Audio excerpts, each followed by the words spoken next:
Hello, and welcome back to Voyage of a Time Wanderer. I'm here today to do the Your Answer Can't Be Books tag.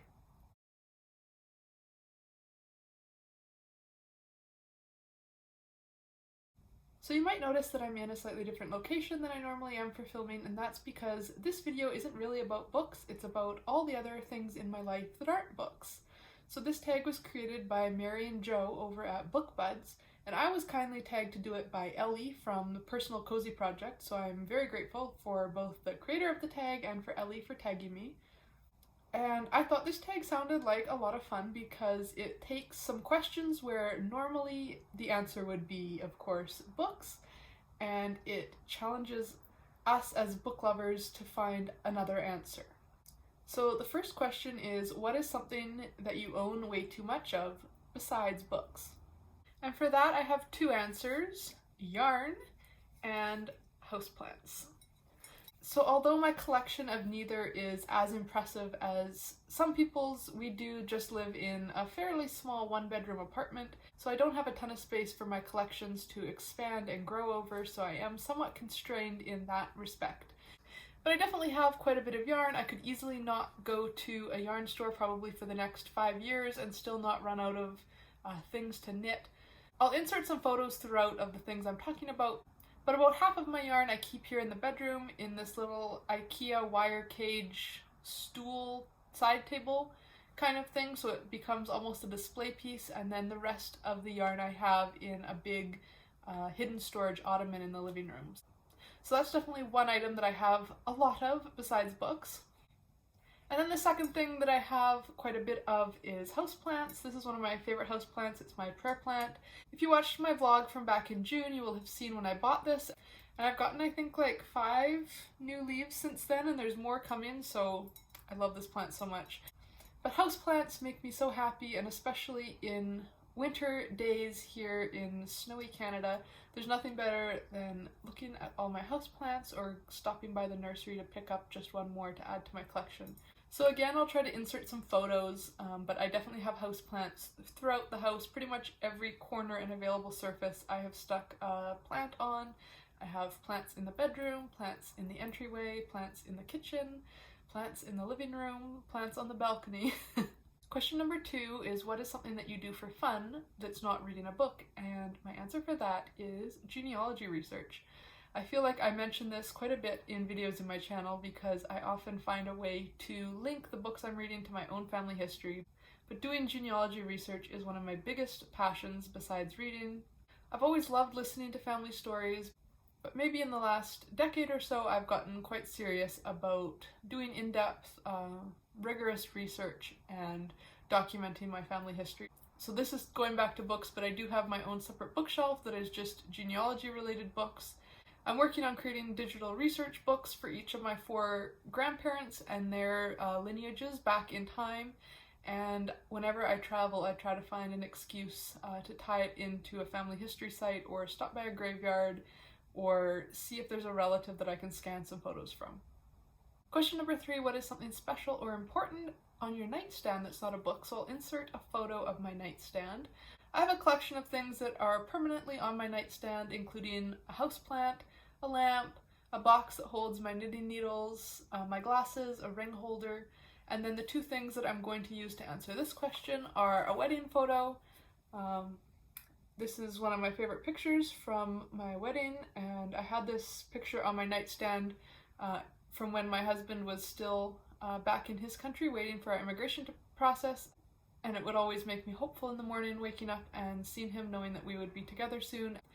And now that he is here in Canada with me, I love having this special wedding memory on the nightstand there to remind us of the happy times we've had together. And then my other special memento that I keep on my nightstand is this little silver Madonna and Child. This my mom picked up as a present for me when she went to visit the Vatican a few years ago, and I just think it is absolutely beautiful. Then question 4 is, what is something that you buy at bookstores that isn't books? This question almost had me stumped, and then I realized there was a very obvious answer, and that is puzzles. This is actually the next puzzle that I want to complete. I think the colors are very autumnal, and my local bookstore sells a selection of puzzles, and there's actually a puzzle club membership that I'm part of where every 5 puzzles that you purchase, they keep track on a little card and you get your 5th puzzle 50% off. My family always had a tradition of doing puzzles during the Christmas holidays, but then during COVID, when everything was kind of locked down and there wasn't very many options for entertainment, I started doing puzzles year-round, and now I've probably done, I don't know, maybe almost 10 puzzles in the last 18 months. Certainly in the colder months, when it is snowy and you don't really feel like going outside, there's nothing better than listening to an audiobook and doing a puzzle. So that's the one thing that I definitely look at whenever I go into a bookstore. I always check out their puzzle selection as well as browsing for a new book. And then question 5 is, what is a fun gift that you've received that wasn't a book? And I have 2 answers that popped into my mind for this. The first is this vegan cheese making kit that my sister got me for my birthday. I'm hoping this fall and winter to finally tackle some of these recipes. I learned how to make my own sourdough crackers, so now if I learn how to make my own vegan cheeses, I will be all ready to do a little appy tray for Christmas. So I'm hoping to experiment with some of the cheeses in this. They have recipes for a cheddar, a mozzarella, and a ricotta. And then speaking of Van Gogh, the other memorable present that I want to share is this print of a Van Gogh painting.